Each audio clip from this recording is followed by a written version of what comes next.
అందరికీ నమస్కారం. ఇప్పుడే అందిన వార్త. రాష్ట్రంలో వింత ఘటన. 20 మంది ప్రాణాలకు ప్రమాదం. అసలు ఏం జరిగింది అనే పూర్తి వివరాలు అయితే తెలుసుకునే ముందు వీడియోని అయితే పూర్తిగా చూడండి. అప్పుడే మీకు పూర్తిగా అర్థమవుతుంది. అదేవిధంగా చాలామంది సబ్స్క్రైబ్ చేసుకోకుండా వీడియోని అయితే చూస్తున్నారు. దయచేసి సబ్స్క్రైబ్ చేసుకొని లైక్ అయితే చేయడం మాత్రం మర్చిపోకండి. అయితే కొంతమంది అత్యాస వల్ల పేరాస వల్ల మాత్రం చాలామంది జీవితాలు నాశనం అయిపోతున్నాయి. వాళ్ళు ప్రాణాలు కూడా కోల్పోవాల్సి వస్తుంది. ఇలాంటి దుర్ఘటనల నుంచి తప్పించుకునే ప్రయత్నం అయితే మనం చేయొచ్చు, కానీ అలాంటి ప్రయత్నాలు మనం చేయలేము కూడా.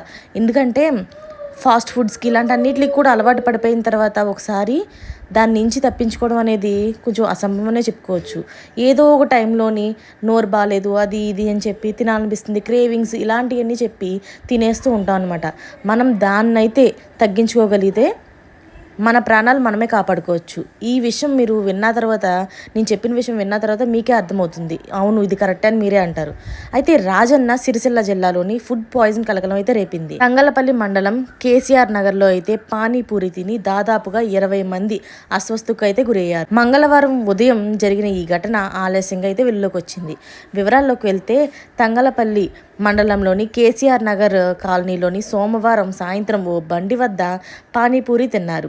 వారికి మంగళవారం ఉదయం నుంచి కడుపు నొప్పి, వాంతులు, విరోచనాలు మొదలైపోయాయి. దీంతో కుటుంబ సభ్యులు కూడా వారిని సిరిసిల్ల ఏరియా ఆసుపత్రికి అయితే తరలించి చికిత్స అయితే అందిస్తున్నారు. వీరిలోని రిషికేష్ అనే బాలుడికి అయితే తీవ్రంగా జ్వరంతో ఫిట్స్ వచ్చినట్లుగా కుటుంబ సభ్యులైతే తెలుపుతున్నారు. మరో 8 మంది చిన్నారుల పరిస్థితి అయితే నిలకడగా ఉందని చెప్తున్నారు, కానీ వాళ్ళ పరిస్థితి కూడా కొంచెం ఘోరంగానే ఉంది.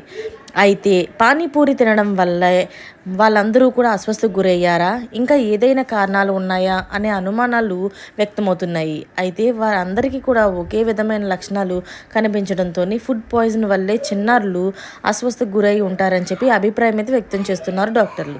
ఈ నేపథ్యంలోనే పానీపూరి బండి నుంచి సేకరించిన ఆహార పదార్థాలను టెస్టింగ్కు పంపారు. ల్యాబ్ నుంచి నివేదిక వచ్చిన తర్వాత దీనిపైన స్పష్టత అయితే రానుంది. చిన్నారులందరూ కూడాను ఒకే పానీపూరి బండి దగ్గర వాళ్ళందరూ తిన్నారని, అందుకే వీళ్ళకి అయ్యిందని చెప్పేసి ఇలా ఫుడ్ పాయిజనింగ్ అయ్యింది, అందుకే వీళ్ళ పరిస్థితి ఇంత దారుణంగా తయారైందని కుటుంబ సభ్యులు అయితే చెప్తున్నారు. అంటే ఇప్పుడు మన ఇంట్లో చేసుకున్నది అయితే 8 మంది ఒకే చోటన తినరు కాబట్టి ఈ 8 మంది మాత్రం పానీపూరి తినడం వల్లే జరుగుంటుందని ఒక అభిప్రాయం అయితే ఏర్పడింది. నిజంగా ఈ మధ్య కాలంలో చూస్తున్నట్లయితే ఫాస్ట్ ఫుడ్స్ అని అన్నింటిలో కూడాను నేను చాలా వీడియోస్లో కూడా చూసాను ఇన్స్టాగ్రామ్లోని, అది ఆయిల్లో తెలియట్లేదు, లేకపోతే ఇంజిన్ ఆయిల్లో తెలియట్లేదు. అంత దారుణంగా ఉన్న ఆయిల్లోని అందులోనే వేసేసి వేగించేసి పెట్టేస్తూ ఉంటుంటే దాన్నే మనం చొంగ కాచుకుంటూ తినేస్తూ ఉన్నాం. ఇలాంటి ఫాస్ట్ ఫుడ్స్ తినకుండా ఆగిపోవడానికి ఏమైనా మీ దగ్గర చిట్కాలు ఉంటే కనుక కామెంట్ రూపంలో తెలియజేసేయండి. ఇవి చాలామందికి ఉపయోగపడతాయి. Thanks for watching friends.